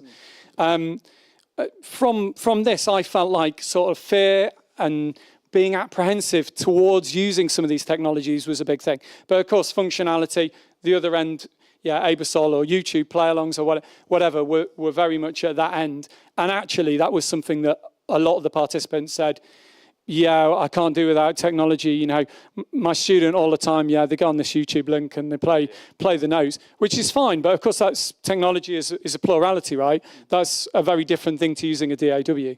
And we still live in a space whereby, certainly for peripatetic teachers, the impetus is often on means. So it's like, you know, get to an exam, get past the exam, whatever it is. So like the criteria is so finite, there's not really space to be creative in that sense. It's sort of like, you know, I've got to play the piece, I've got to play the scales, I've got to be idiomatically appropriate to the instrument. Yes and no. I would agree with you. I think again that's like context specific, isn't it, as to how much you're working towards the exam and how much you're not. Maybe there's some sort of space within exam boards for a little bit more creativity, though. Absolutely. Yeah. Brilliant. Thank you so much, Pete. Great talk. I should announce, and I'm sorry, Danny, I've slightly sabotaged you here. Unfortunately, Sam can't make it today. He's unwell, so we wish Sam well. So we're going to move on to the next presenter, Danny from BIM. So we'll just do the changeover. Sorry, I should have given you a bit of a heads up. Making for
fell flat on its face.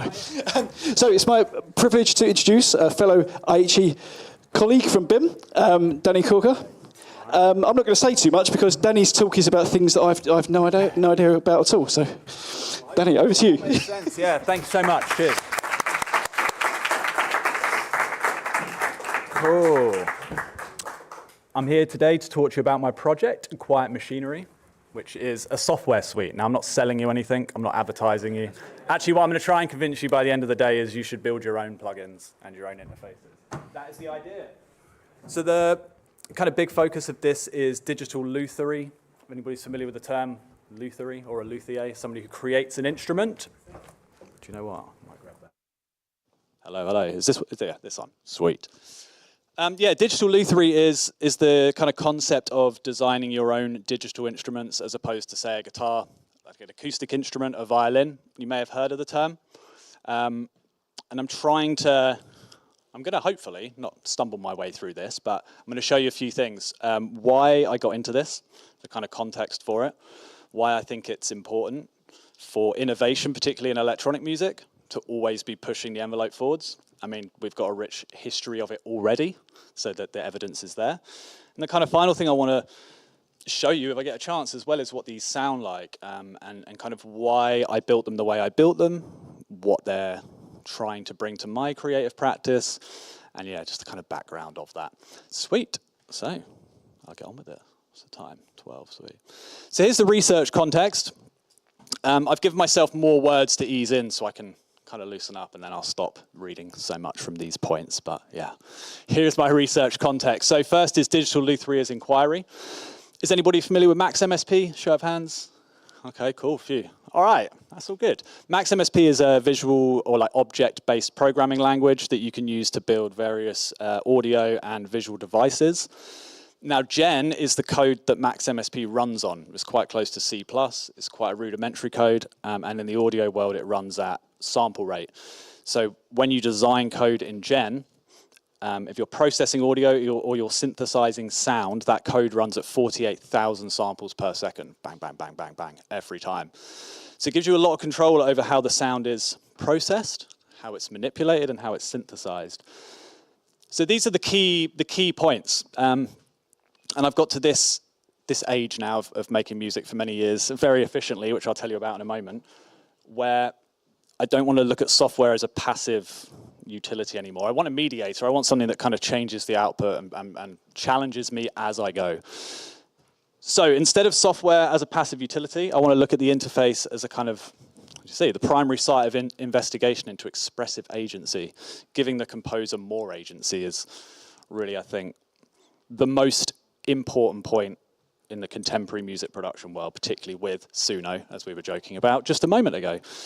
Cool. So building the tools are the inquiry, but asking how the architecture of the code itself dictates the boundaries of musical choice is that's the crux of it all.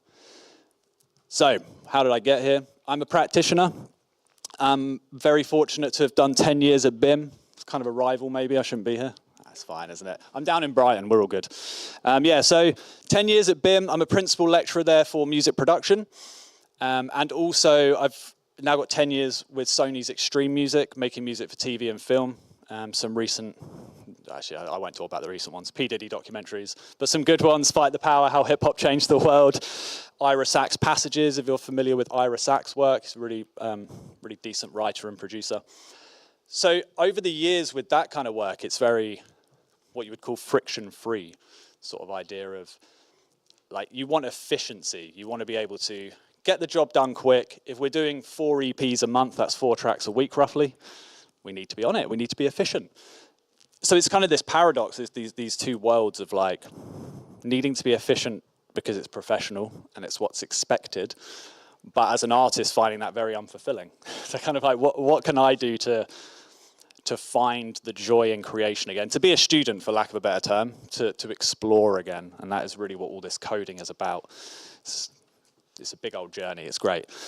So yeah, this project emerged from the tension of these two worlds. We've got one side, transparent speed, and then the other side, with my students at BIM, this idea of deep reflective structural resistance. You know, you in education, you have the opportunity to dig and reflect and give feedback and feed forward, and you keep doing that. It's very iterative.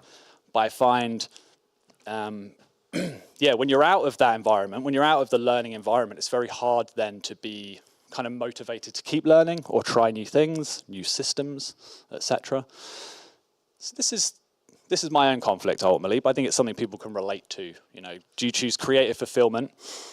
There's actually a practitioner called Thomas Brett. He's a musicologist. You may have heard of him. He's got a website called Brettworks. It's really good, but he says practitioners ideally should focus on the sound worlds that interest them. But if you do that, you'll probably have no audience or very little listeners. So there's always that tension of like, do you follow the trends to try and make a career? Or do you try and stay true to what you're trying to do? Just keeping in mind that you may not have an audience because of it, which is the joy, isn't it? Cool, so a little bit of educational context then. I actually did really bad at school. That's the classic for musicians. I got what's called early Bath back in the day, which means that you don't sit your exams. I had to redo them as an adult. I'm 2 masters deep now. PGCE, or sorry, MA Teaching and Learning in Higher Education, and an MA in Popular Music Practice. So the popular music practice sort of brought me back to this idea of finding fulfillment and friction. Again, this is not advertising. This is the synth suite of Bin Brighton that I built. And you might see a range of equipment here. None of it very conventional. So we have a custom Eurorack modular rig. We have, does anyone know what this one is? Anyone notice anything there? Recognize? The one in the middle, actually there's 2 of them, sorry, because this is sort of how I wrote a really good rationale. I got a lot of money basically to build this room. But these 2 are Pulsar 23s. They're by a guy called Vlad Krimer. Kind of very interesting semi-modular drum machines. The reason I'm showing you these is because these were the complete catalyst for why I got into this. When I did my MA, I went to the Attenborough Centre of Creative Arts to watch a gig. It was Alessandro Cortini, and my old boss actually was supporting him, a guy called Maths, and he had the Pulsar 23 running through a PA system, and it was like, I don't want to sound too dramatic or pretentious, but it was life-changing. It was life-affirming. I'd never heard a kick drum like that. And if you haven't heard the Pulsar 23, I'd highly recommend it. It's a fantastic drum machine. It's actually all over Charlie XCX's Brat if you're a fan of that, but it's also big in techno. So 2 Pulsar 23s, bunch of modular, Syntrax 2. This is a Latvian clone of a EMI Synthy, the Pink Floyd, On the Run synth. You know that one?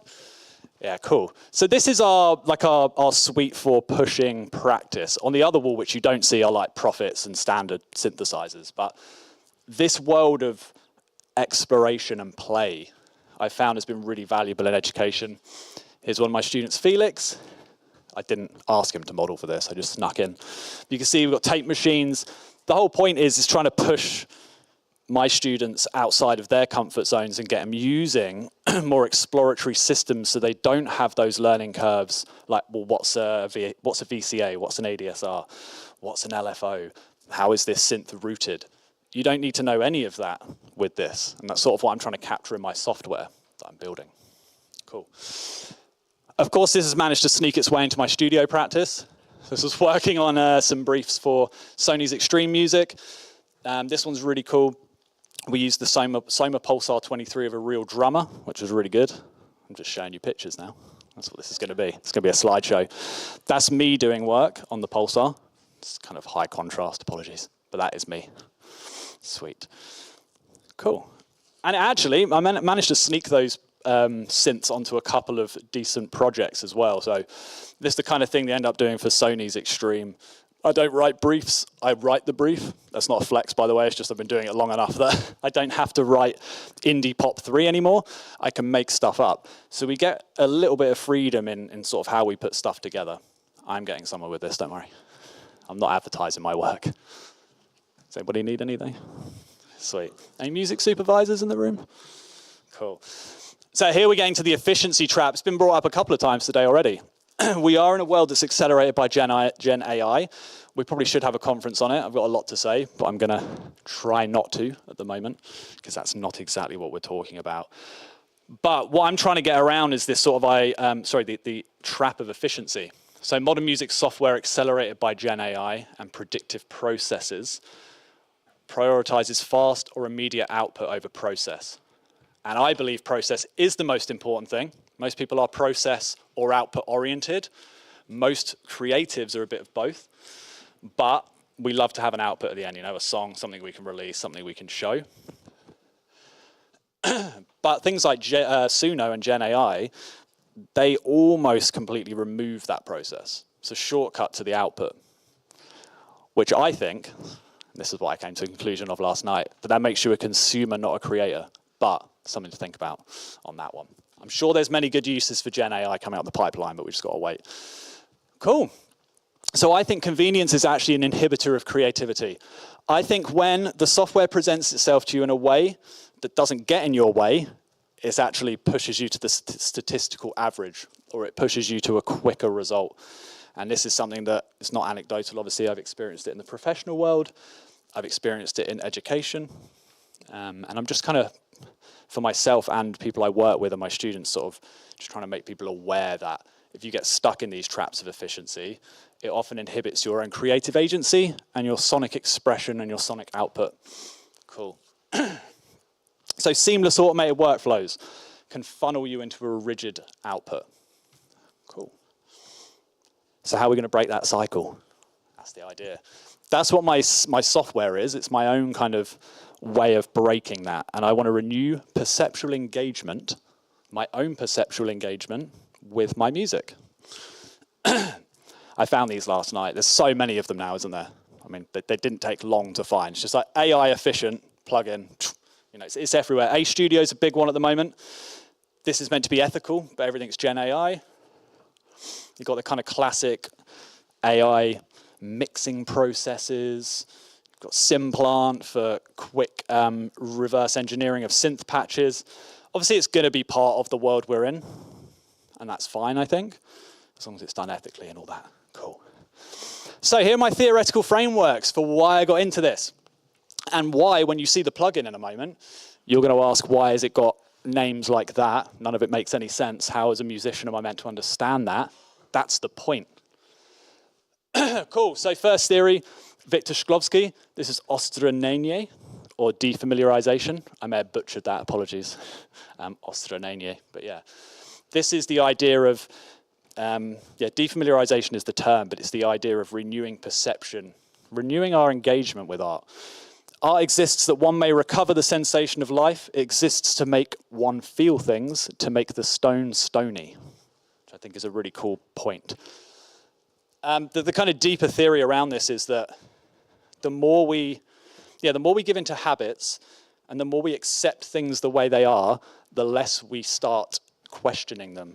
So if I said, picture a violin, what does it sound like? You know.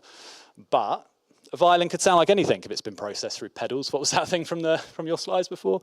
You know, using pedals with a violin, using pedals with an orchestral instrument, that puts it into a different territory. So the whole point of defamiliarization is this idea that art is meant to challenge. It's meant to challenge the viewer or the listener, you know. It's meant to challenge the audience. It's meant to get them to think. So defamiliarization then as a framework is intentionally disrupting automatic perception. If the interface is frictionless, the stone is forgotten. So if I make my digital interface stony again, renew perception, creative fulfillment. That's the idea. Second anchor is romantic engineering. Vlad Krimer, the creator of the Pulsar 23 and Lyra 8. This is Soma Laboratory, that's their name. Really, really cool synth company. Do really esoteric designs. They've just released a synth that sort of looks like a Ouija board. You put metal on it and move metal around and it creates connections under the faceplate. This is a Pulsar 23, which you saw a moment ago. It's 23 modules. Every patch point is an input and an output. There's no dead ends. I would compare this to a rhizome, like the internet or a strawberry bush. If you chop one of its connections, it keeps going, and often in a very different direction, which I think is really cool. So this was the second kind of inspiration for me. My MA in popular music practice was all around defamiliarizing composition. So I did an 8-track album using just this and the Lyra, all real time, no tuners, everything tuned by ear. I mean, you will see there's no proper tuning on it. You know, you can't fix tuning. You have to use your ears. It's all good. It's all good fun. But yeah, the whole point is to find willful systems. You know, things that are volatile, things that push back, things that make you ask, like, why does it sound like that? Why did it do that? And I think that is what's important for keeping yourself innovative and keeping your sound fresh, actually. Cool. So yeah, Krymer designs these instruments that are volatile. He calls them organismic. They actively push back, you know? Cool. And I think this last part is quite nice as well. So the designed unpredictability pushes the composer from a software operator to a participant in an organismic dialogue, right? So you're not just observing something, you're actually a participant in what's happening in that. You're mediating it ultimately. And then my final theory, the anchor for this software package that I've been designing, is Difficult Duets, Neil Farwell, University of Bristol. And this is the sort of idea of what interactions happen where you throw technology into the mix, particularly in a performance. Again, classical instrumentalists, that's what this was done with. Technology seems to have a will of its own where the relationship is pushed through thresholds of challenge, discomfort, and breakdown. Cool. What new ideas can merge from the irreconcilable? How do we cope in the moment when the machine sabotages us? Cool. Sweet. I'll show you these plugins in a moment, I think. It's time. We're doing all right. Sweet. We're doing fine. Cool. So here's just a really quick kind of comparison again between something like the Pulsar, which clearly has been inspirational to me, many other practitioners, but also something like the Roland TR-1000, which is the kind of brand new flagship drum machine from Roland, analog. Costs about how much does it cost? $2,500, I think? It's a lot. It's not cheap. 2,600, it's a studio workhorse. Behringer managed to do analog 808s for £100 years ago, so I don't know why Roland have to charge $2,500, but whatever, that's fine. It's silly. My point I'm trying to make here is not that Roland are greedy. They're both expensive flagship synthesizers, but this is the deterministic workspace. A Roland TR-1000 works on an XOX style sequencer. That's those buttons you see along the bottom, kind of classic step sequencer. It has total recall, means presets, samples, callback, everything as you left it. Multiple ways of mixing, stemming, all of that good stuff. But it has simulated friction. So it has algorithmic probability calculators. They're not a real probability. It's what you might call stochastic, you know, where like it's measurable but not. There are patterns, but there aren't. Cool. Whereas the Pulsar 23, the Rhizomatic sandbox, this is an ecosystem of impermanence. When you lose your patch, it's gone. And you'll probably never be able to make the same thing again. And that's kind of the joy of it. It's like, oh, what's going to happen this time? Or what if I try and follow that patch from yesterday, end up somewhere completely different? So this has 0 memory slots. It's volatile because it's got alligator clip patches, which means they can ping off. They can hurt your fingers. It's all part of it. And it's fun. Cool. But everything's dictated by raw analog component physics. Everything's circuits crosstalking. When the machine starts to sound weird, it's because the power is sagging. It's not because the code is written that way. So all of these points, these frameworks, have all gone into what I'm calling quiet machinery, which is a way of simulating this friction in a digital environment. Because to create something like a Pulsar, you know, Vlad Krymer's been a radio engineer for 2 decades. People who have that kind of background often find themselves in the analog world. I had put off code for many years because I felt like as soon as I coded, that's not artistic. So these 3 frameworks have all helped me design this, and I think this is the most important thing. They're not just plugins. Well, they are, but they're my plugins. But they implement all of these theories that I'm talking about, particularly defamiliarization, all right? So defamiliarization, this idea of putting layers of abstraction into my designs, the first layer of abstraction is the naming conventions. So everything has names that you might not expect in music. There's no clock, there's no BPM, there's no physical tempo. You can't see what the tempo is on these synths. It's all dials 0 to 1. So it's all about muscle memory and where you leave the dials. There's no hidden menus. There's no, you know, like none of that kind of sub stuff happening. But the lexicon, and by that I mean the naming conventions, that's my first layer of abstraction. And the point is, when I first tried to code, I was going in with sequencers and clocks and divisions and this and that and LFO. And what I decided was, by doing that, I'm just making conventional synths again. So what I did was start with a philosophy. I wrote a poem for each synth, and I wrote a lexicon for each synth. And those lexicons are really deep. They directly inform you of what the machine does, but in a different way. So like patina is high frequency loss over time, for example. But patina in this world is something you might have on your leather boots, right? Or natural patina of a guitar after it's been aged after a while. So lexicon's really important to me, the philosophy of it. Thicket is spectral choke, transmute are polyrhythms. And if I could show you one of these, in fact, actually, if you would like to look at the full lexicon, I've made a website. Please just have a look at that while I'm showing you the plugin if you want. Just because there's so many points, if I go through them all, we'll be here for ages. So feel free. Cool. Is this the full lexicon? Now, if I could just show you one of these in action. So, for example, if we go for cast. Rhythm is born from friction. Cast forces four asynchronous plates to grind against one another in the dark. Sounds really pretentious, doesn't it? You have to bear with me on this. If it sounds bad, then it's pretentious. If it sounds good, hopefully I've succeeded. We'll see. I don't know. So this is asynchronous discovery. You don't just say, I want a 4 to the floor, and you program it. You don't just set the tempo. You explore. You explore like a student. It's all about discovery. Turn, listen, respond. And that's the 3 ways you should use it. Cool, so let's have a little look at this. This one's actually good to go. So if we have a look at these just on stage, we'll let it run in idle for a minute. That's always fun. This is not a fancy, there's not a fancy graphic design job going on here. I know they look pretty basic. I made all of these faceplates in HTML and then used them as placeholders inside Max. If you're not familiar with Max, this is what it looks like. So behind that little UI is ultimately, which I'll show you, everything runs through this code. That's it.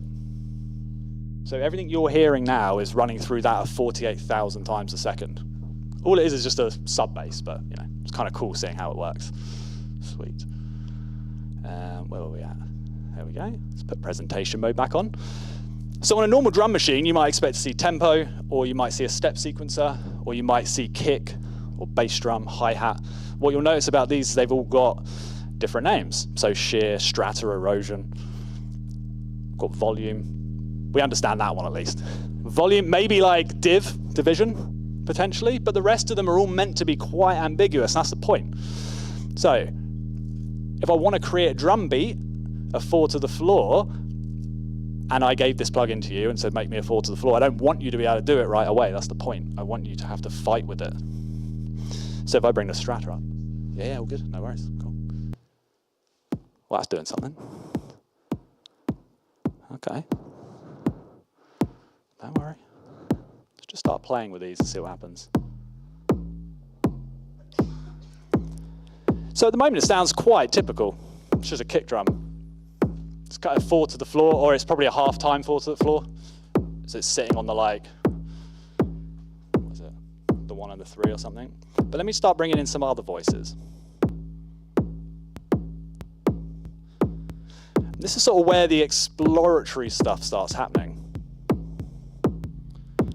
A bit of tuning here. All right, it starts sounding a bit weird.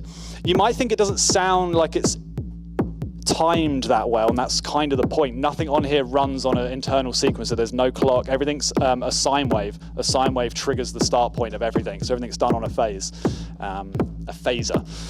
Cool. So let's start moving these in.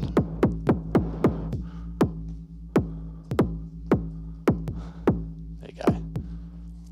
All right, so the whole point here is just to explore and hopefully find something that's interesting.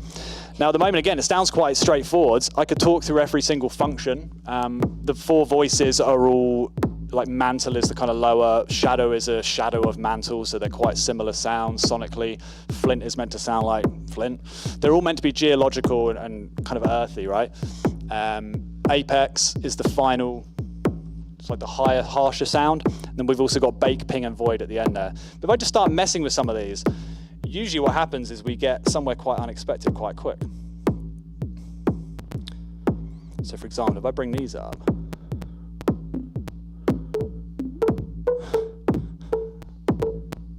By the way, if I don't make anything decent with this, that's kind of the problem, or sorry, the point as well. That's actually my research is a success if it fights me, all right?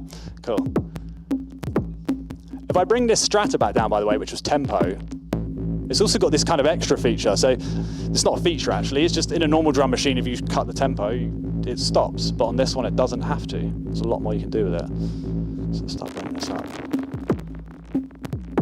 Okay. Start playing with some of these. So for example, slip, what might slip do? I don't know. If you don't know and you haven't read the lexicon, you'd have to figure it out. But slip actually feeds every voice back into each other. So, and I only have a couple of minutes, I'm aware, by the way, so I'll have to stop this really quickly. I've also got a bunch of other plugins here.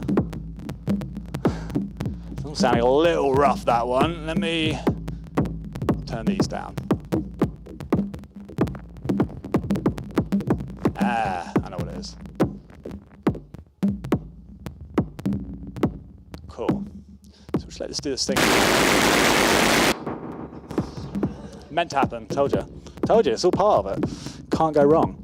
I'm just going to throw in another plugin into the mix really quickly. Is this the one I want? Yeah, maybe.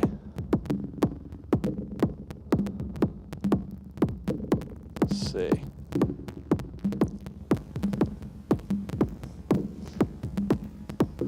We're getting on this one. One sec.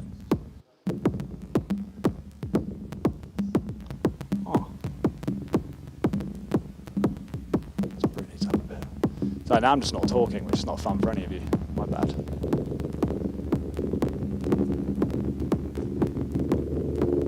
Hopefully you're getting the idea here, right? Just before, I don't want to go with this too long. By the way, me doing a really bad job of showing you the plugins is actually fine because the next slide you'll see, you can all get involved.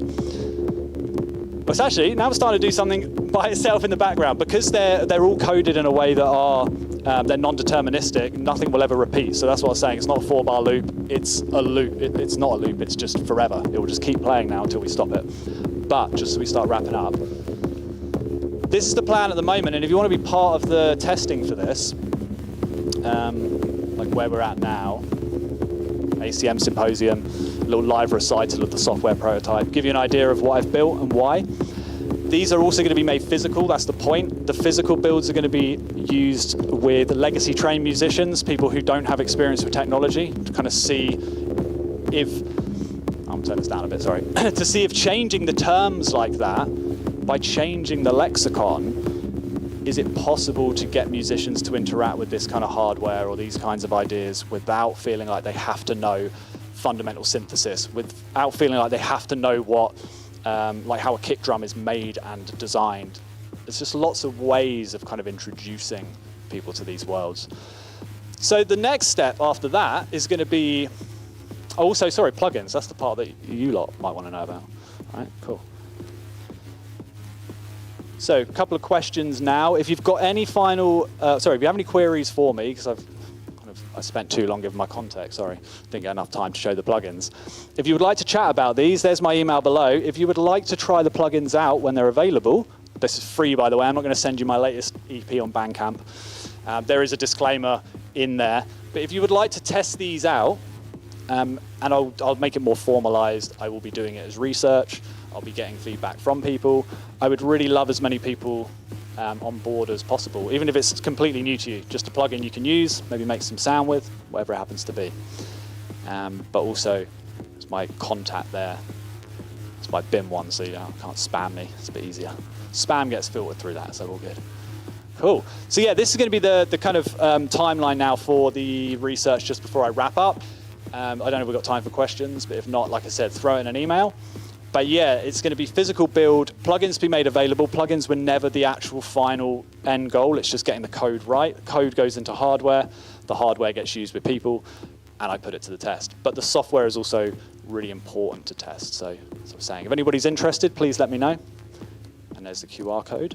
I think that's me, Cool. Cheers. Thank you very much indeed, Danny. What a great talk. Well, hopefully it was as fun for you as it was for me. I love this idea of defamiliarisation. It reminds me of, do you know Jonathan D'Souza's work, Music at Hand? Yeah. When he talks about voluntary self-sabotage. And Yeah, it's absolutely. Like the guitar player's version of that. Yeah, 100%, right? It's like throwing a spanner in the works on purpose. Absolutely. I think, if you don't mind, Danny, I'm going to try to stick to schedule, but encourage you to harass Danny in the Please do. group area to ask questions. Yes, please. So a couple of things to just mention. We're going to stop for lunch now from 12:30 till 1:30. There's some food in the room opposite, so please help yourselves and get involved. A couple of things to mention. We have in the foyer area, we have some displays from our knowledge exchange department and some representatives there. Jenny's there and Alex is there to answer any questions you might have about the new initiatives that they will be speaking about later. So I don't want to sort of say too much just now, but there's some stuff happening in the foyer area. We also have a series of student artworks that came out of one of our knowledge exchange and research seed funding schemes. Each artwork has a QR code on it, and you can use the phone to access the QR code and listen to the music that inspired the art's creation. Martin is out there, he can explain more. Poppy asked me to mention something and I've forgotten what it was. She is gone. It'll come to me. So we're going to reconvene at 1:30 for a session with Aki Pasulas. Until then, please enjoy